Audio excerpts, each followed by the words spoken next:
Welcome to McPlum, simple solutions served daily. In this video, I will show you how to make hot cheese sauce. This easy guide will help you create a delicious, creamy sauce perfect for nachos, vegetables, or anything you desire. We'll start by gathering just a few simple ingredients.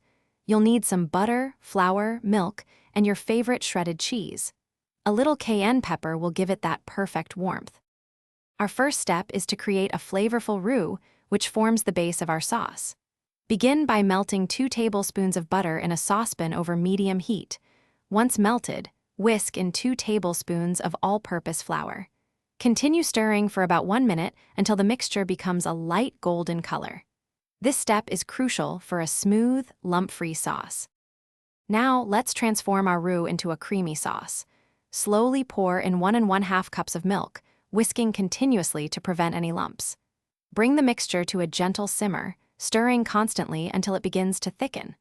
Once it reaches your desired consistency, remove the pan from the heat. Then, stir in 8 ounces of your favorite shredded cheese until it's completely melted and smooth.